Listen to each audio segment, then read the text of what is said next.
आप देख रहे हैं आपका बाजार। दो जानकार भी हमारे साथ मौजूद हैं, अविनाश गोरखसागर और साथी धवल पी व्यास है, जो कि आपकी सभी क्वेरीज को एड्रेस कर रहे हैं। मार्केट अब दिन के उच्चतम स्तरों पर करीब 2% ऊपर अभी निफ्टी कामकाज कर रहा है। 85-86 के लेवल्स पर अभी निफ्टी कामकाज कर रहा है। ऐसे में देख लेते हैं अगली जो क्वेरी आई है वो कौन से शहर और सेक्टर पर है। हमारे पास जो अगला सवाल आया है चंडीगढ़ से आया है कुणाल का, और ये जानना चाहते हैं प्रभात डेयरी के बारे में। 600 शेयर्स हैं इनके पास, 131 के लेवल्स पर इन्होंने खरीदारी की हुई है। धवल, आपसे जानना चाहेंगे प्रभात डेयरी पर आपका व्यू क्या है, और खासतौर पर इनके लिए अगर मीडियम टर्म का नजरिया हो तो क्या सलाह देंगे आप इनको? इस स्पेस में थोड़ा अभी हमने बीच में बाइंग देखा था, और अभी जो है कहीं ना कहीं इंटरेस्ट जो है, बाइंग इंटरेस्ट वो ड्राई डाउन हो रहा है। तो मेरे ख्याल से it would be a kind of consolidation phase. थोड़ा वेट कर सकते हैं आप, साइडवेज मूवमेंट देख सकते हैं, तो मेरे ख्याल से आप बाय कर सकते हो। और जो एग्जिस्टिंग क्वांटिटी है मेरे ख्याल से वो भी आप होल्ड कर सकते हैं। स्टॉप लॉस आपका मेरे ख्याल से थोड़ा बड़ा होगा। 104 should be your stop loss on a closing basis. अगर उसके नीचे क्लोज होता है स्टॉक तो आप एग्जिट कर सकते हो। जैसे ही स्टॉक 129-131 की जो रेंज है which is a resistance zone, वो क्रॉस कर लेता है, उसके बाद जो है मोमेंटम जो है थोड़ा स्ट्रांग हो जाएगा, और ऊपर में जो टारगेट है ओपन हो जाएंगे अराउंड 143 एज वेल एज 159। जी, तो आपको राय प्रभात डेयरी पे दी गई है। वैसे पूरे डेयरी स्पेस आज काफ़ी बजिंग है, अच्छी तेज़ी के साथ कामकाज भी कर रहा है। इस बीच वित्त मंत्री कुछ कह रहे हैं, आपको वो सुनवाते हैं इंटरेस्ट कॉन्फ्रेंस में। Being hosted by the PIB. I must acknowledge that in recent years, as always, PIB has been extremely effective in handling government communications and also acting as a very powerful connect between the media and the government.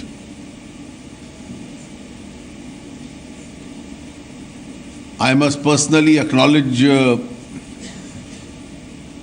Mr. Frank Narona's and his colleagues' contribution in this, because of him, Mr. Malik and others, people like me also get a much larger opportunity at least to interact with your colleagues who are present in Delhi. But this is a rare occasion where people interested in the subject are coming from different states. I'll only make a brief comment and leave a much larger time for interaction, where you can ask me or any of my colleagues present here on the subject predominantly dealing with the economy itself.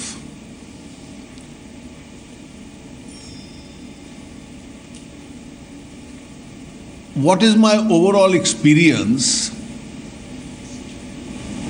and impression during the last 2.5 years?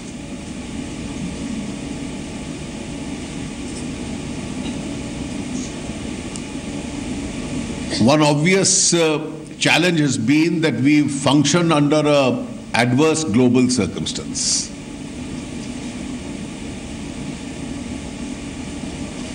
One of the initial challenges before the government was that we had to re-establish the credibility of a decision-making process as far as the Indian economy was concerned. Because there was a long, prolonged phase where critical decisions were not being taken. And there was obviously an exasperation over the fact that critical decisions were not being taken.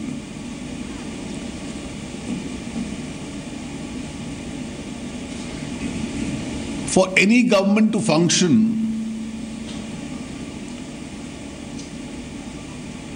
the leadership obviously is provided by the Prime Minister and the Prime Minister's office.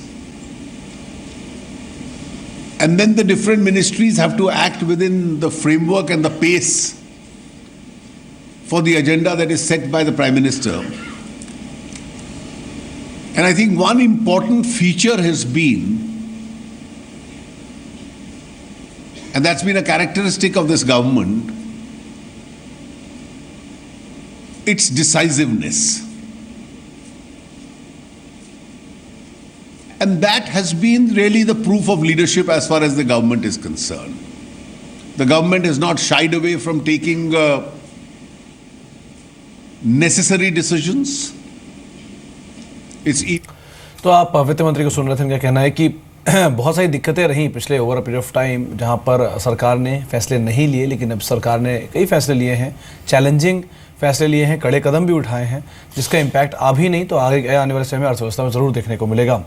लेकिन इस बीच मदरसन सुमी के numbers आए हैं, जो मुनाफा आया है 438 करोड़ रुपये इस तिमाही में कंपनी ने पोस्ट किया है, जो कि 400 करोड़ रुपये से बढ़ा है सीक्वेंशली, और वाई बेसिस पे बढ़ा है 350 करोड़ रुपये से बढ़ के, यानी कि 350 करोड़ से बढ़ के 440 करोड़ रुपये ये मुनाफा आया है। मुनाफा अनुमान से भीतर है, 370 करोड़ रुपये का एक अनुमान लगाया जा रहा था, लेकिन ये 440 करोड़ रुपये आया है। आय फ्रंट पर करीब 10,332 करोड़ रुपये की आय आई है, जो कि 9,038 करोड़ रुपये से बढ़कर आई है। हालांकि सीक्वेंशली आय गिरी है, उसकी वजह है क्योंकि कंपनी का अंतर्राष्ट्रीय कारोबार जो है वो थोड़ा धीमा प्रदर्शन करके गया है। अंतर्राष्ट्रीय कारोबार की आय 9,060 करोड़ से गिरकर 8,525 करोड़ रुपए आई है, यानी कि सीक्वेंशली कंपनी के इंटरनेशनल बिजनेस में एक दबाव रहा, लेकिन घरेलू बिजनेस जो है उसने काफ़ी बेहतर प्रदर्शन किया है। मार्जिन 1,000 करोड़ रुपए के ऊपर एबिटा मार्जिन आया है, जो कि अनुमान से स्लाइटली कम है, लेकिन फिर भी एक अच्छा फिगर कह सकते हैं। अविनाश, मदरसन सुमी पर आपकी राय? हाँ, मैं करता हूँ आपको फ़ोन। अविनाश, आप सुन पा रहे हैं मुझे? तो मदरसन सुमी पे आपकी राय? इनफैक्ट सुमित, नंबर्स डेफिनेटली उम्मीद से अच्छे आ गए हैं और मुझे लग रहा है कि एबिटा लेवल पे भी अगर अच्छा इंप्रूवमेंट आया है तो ये मार्केट्स के लिए एक अच्छा पॉजिटिव सरप्राइज़ है, क्योंकि वोल्क्सवैगन के नेगेटिव सरप्राइज़ के बाद मेरे ख्याल से ये पहला क्वार्टर होगा जब बॉटम लाइन और टॉप लाइन पे डेफिनेटली एक अच्छा इंप्रूवमेंट देखने को मिला है। मैनेजमेंट की कमेंट्री आगे क्या रहेगी, इनके एक्सपेंशन प्लान्स क्या रहेंगे, और मोर इम्पॉर्टेंटली ग्लोबल मार्केट्स में स्पेशली यूरोप को देख के, जहाँ पे हमने देखा है कि ब्रेक्सिट के बाद काफ़ी लोग इस स्टॉक पे नेगेटिव थे, यहाँ पे आउटलुक क्या है ये मैनेजमेंट से पता चलना पड़ेगा। बट ओवरऑल मुझे लग रहा है कि डेफिनेटली स्टॉक में शॉर्ट टर्म में तो ज़रूर तेज़ी देखने को मिलेगी। ओवरऑल अगर यही मोमेंटम जारी रहता है और अगर यूरोपियन मार्केट्स में भी अगर अच्छी ग्रोथ आती है तो स्टॉक में ज़रूर आपको एक अच्छा उछाल देखने को मिलेगा। जी, इस बीच इंडियन होटल से जुड़ा एक अपडेट बीएसई पर आया है। अपडेट ये कहता है कि टाटा सन्स ने, जो कि कंपनी के करीब 28.01% हिस्सेदारी ओन करते हैं, उन्होंने कंपनी में एक ईजीएम बुलाई है, जो कि प्रिस्क्राइब्ड मैनर में बुलाई गई है। मिस्त्री को बतौर डायरेक्टर पद से हटाने के लिए, साइरस मिस्त्री को हटाने के लिए उन्होंने ईजीएम बुलाई है। आज सुबह ऐसी भी खबरें आई थी कि टीसीएस एक ईजीएम बुलाएगा और इस ईजीएम में डायरेक्टर पद से साइरस मिस्त्री को हटाने के ऊपर भी फैसला लिया जा सकता है। टाटा स्टील, जो कि ऑलरेडी इस प्रोसेस में है, क्योंकि उनमें स्टेक है, करीब 18% के आसपास का स्टेक है शाहपुर पलुंजी ग्रुप का, इसलिए थोड़ी दिक्कत हो रही है। लेकिन बाकी दोनों कंपनीज में, चाहे इंडियन होटल हो या फिर टीसीएस हो, जहां पर टाटा सन्स का स्टेक है, उन्होंने ईजीएम बुलवाई हैं। एक ईजीएम में बतौर साइरस मिस्त्री को टाटा इंडियन होटल से अलग करने के लिए, और दूसरे टीसीएस में डायरेक्टर पद से हटाने के लिए भी एक ईजीएम बुलाने की बातचीत है। अविनाश, दोनों ही खबरें काफ़ी क्रूशियल हैं।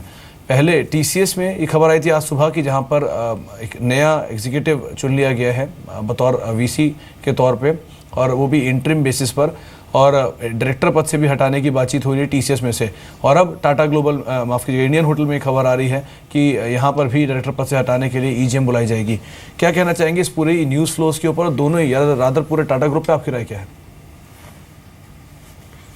नहीं, मुझे लग रहा है कि सुमित, ये जो खबर आज आई है और जो शायद अभी तक ऑथेंटिकेट होने वाली है, मुझे लग रहा है कि ये डेफिनेटली होने वाली थे।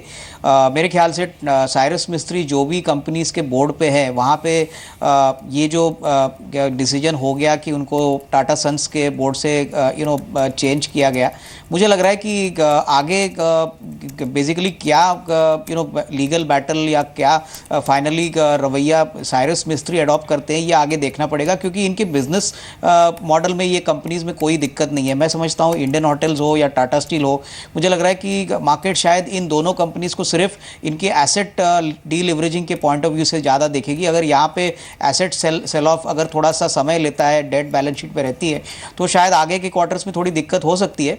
बट अदरवाइज मुझे लग रहा है कि मीडियम टू लॉन्ग टर्म के लिए टाटा ग्रुप में अभी भी निवेश करने के अच्छे मौके हैं। टाटा स्टील और इंडियन होटल्स में मेरे ख्याल से थोड़ा सा कॉशियस रहना चाहिए, लेकिन बाकी सारी जो कंपनीज है जैसे कि TCS है, टाटा केमिकल्स है, हमको लग रहा है कि यहाँ पे डेफिनेटली इन कंपनीज में ज़्यादा कोई फर्क पड़ता नहीं अगर कोई नया चेयरमैन आता है। और जो आगे 2-3 महीनों के बाद एक नया चेयरमैन आने वाला है, तो I think it will be back to business, but in the short term volatility ज़रूर रहेगी।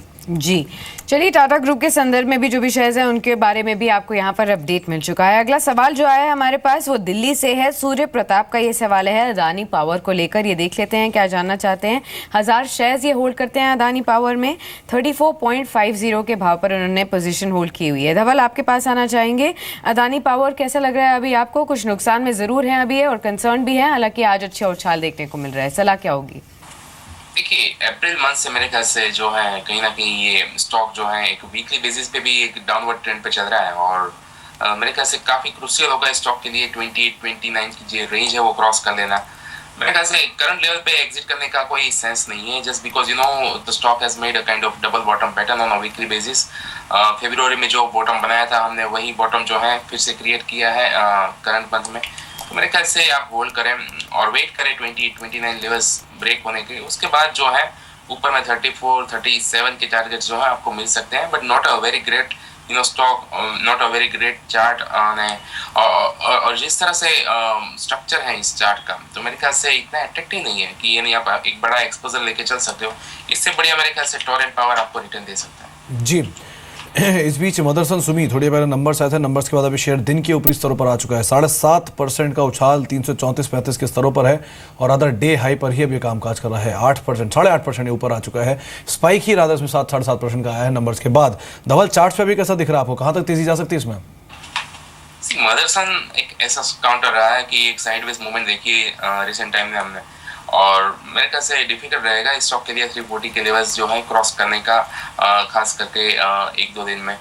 जैसे ही वो लेवल्स क्रॉस होते हैं मेरे ख्याल से एक अच्छी अप मूव देख सकते हैं। करंट लेवल पे अगर किसी को लेना है तो 329 का एक स्टॉप लॉस लगाना चाहिए मेरे ख्याल से नवंबर फ्यूचर में, और बाय कर सकते हैं।